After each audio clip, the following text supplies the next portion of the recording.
C'est un honneur que d'accueillir Monsieur Dr. Peter McCullough du Texas, des États-Unis. Merci. Cardiologue épidémiologique qui vient de l'Université du Texas, École de médecine du Michigan, où il enseigne aussi.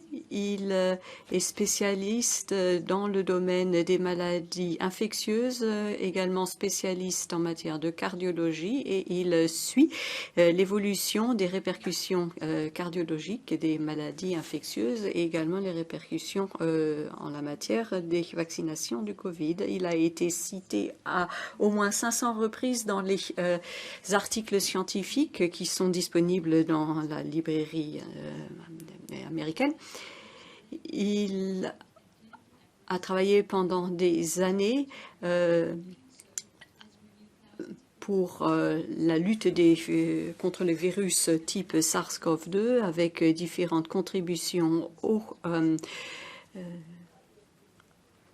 congrès scientifique et différentes citations dans les articles en matière de lutte contre le Covid-19. Merci Madame Anderson, merci chers membres du Parlement, Mesdames et Messieurs, je m'appelle Peter McCullough, je suis épidémiologue, praticien, cardiologue et j'ai essayé de faire tout mon possible pour aider les patients dans le cadre de cette pandémie du Covid-19. Il y a eu deux grandes vagues qui ont touché le monde. Il y a eu tout d'abord cette vague de Covid qui a fauché les plus faibles et les plus âgés. Et maintenant, il y a cette seconde vague de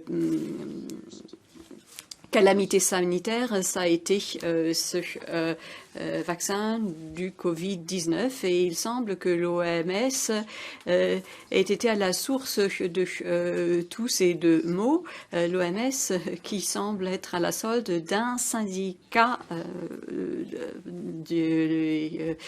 un conglomérat de l'industrie et de la pharmacie. La fondation Rockefeller, entre autres, le département d'État des États-Unis, les Center for Disease Control, Food and Drug Administration et l'équivalent pour le Royaume-Uni en Australie et pour l'Afrique du Sud, l'EMA en Europe, tous ces regroupements d'organisations non gouvernementales avec de pair avec les agences gouvernementales en matière de santé, opèrent de manière coordonnée, avec un impact délétère.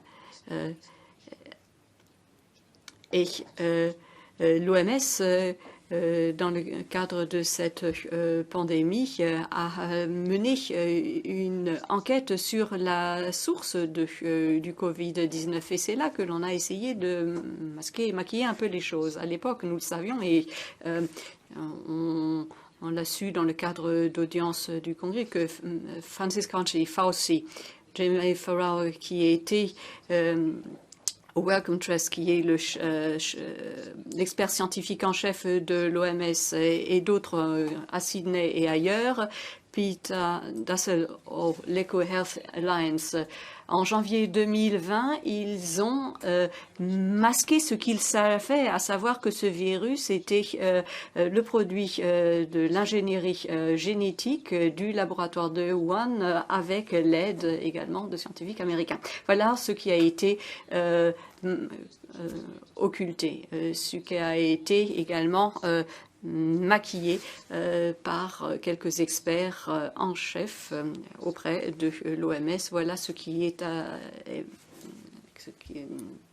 découlé des auditions menées par le Congrès pour faire de la lumière sur l'origine du Covid-19. L'OMS y a contribué et nous, les médecins, les praticiens, on a eu du mal à comprendre et à travailler parce que l'OMS, plutôt que de nous aider à soigner les patients, l'OMS a toujours fait obstruction à notre capacité de soigner les patients. ils ont, à l'OMS, créé tout un environnement qui a empêché le bon traitement des patients. En fait, il n'y avait qu'une chose qui pouvait prévenir l'hospitalisation, c'est tout d'abord traiter dès le début des symptômes les patients et les traiter pour de vrai, et ensuite miser sur l'immunisation naturelle une fois que l'on a fait sa maladie. Et rien de cela n'a été soutenu par l'OMS, bien au contraire. Et ça devrait vraiment être un signal d'alerte, alors que maintenant l'OMS essaye d'accroître son pouvoir. En fait, cela fait 3 ans que l'épidémie a éclaté et rien n'a été fait de la part de l'OMS pour diminuer la souffrance des patients. La majorité des hospitalisations étaient effectivement évitables pour les patients à haut risque si on les prenait en charge d'un point de vue médical dès le début, à commencer par des inhalations de cortisone, par exemple, par voie nasale. Donc, depuis 2021, il y a eu cette campagne de vaccination qui a fait des ravages auprès de la population. 2/3 de la population mondiale s'est soumise à son vaccin, 75% de la population américaine. Heureusement, 25% ne l'ont pas fait. J'ai été le seul scientifique à remettre en question la pertinence de ce vaccin avant qu'il ait été mis sur le marché. Parmi la population vaccinée, 95% a opté pour le vaccin qui réutilisait une partie de la protéine Spike avec la méthode de l'ARN messager. En fait, c'était la pire méthode possible, puisqu'ainsi on a injecté la partie la plus létale de la protéine du virus dans le corps humain. Voilà ce que l'on a inauguré. Et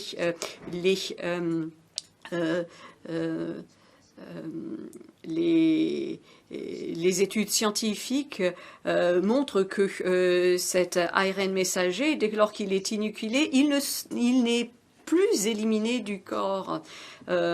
Sur cette protéine SMAC, en fait, la partie létale, eh bien, on la trouve circulant dans le sang pour au moins 6 mois après la vaccination. Alors, si on se vaccine tous les 6 mois, eh bien, il y a inoculation, réinoculation, etc., toujours de cette même protéine SPAC qui est potentiellement létale, puisque dans 33 manuscrits revus par pair, 33 000 publications revues par les pairs,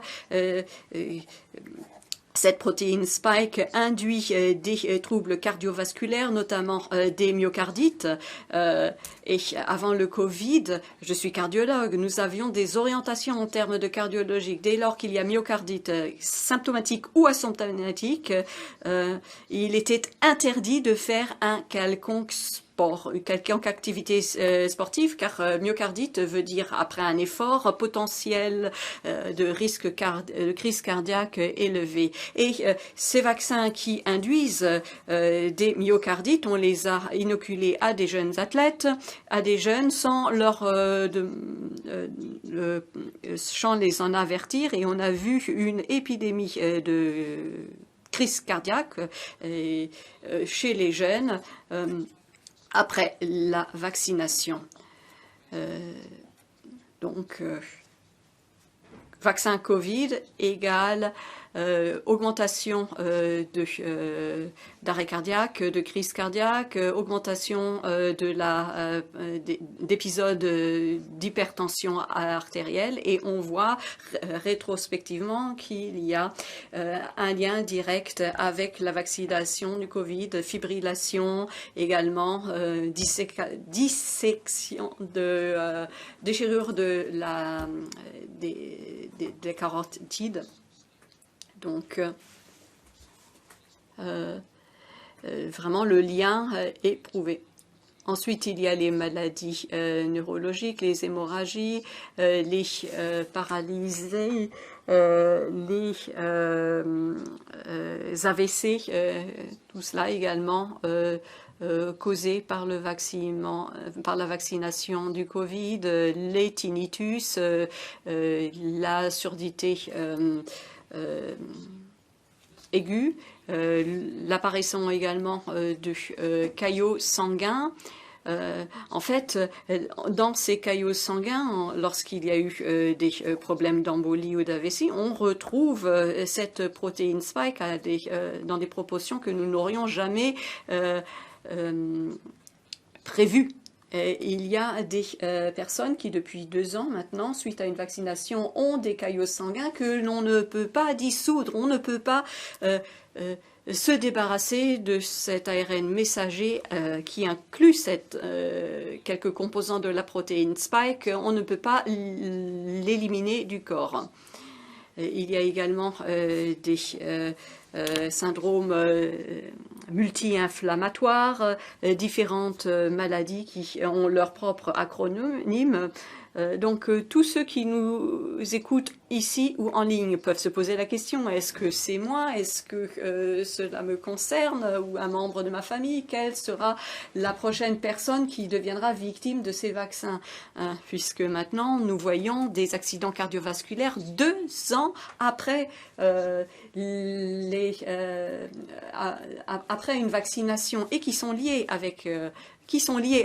au vaccin Covid. Nous avons fait la revue de différentes publications scientifiques, des pathologues, des cliniciens.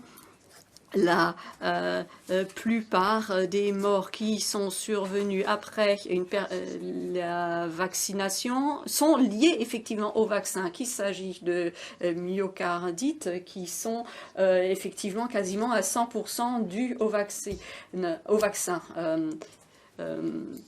Donc nous voyons une troisième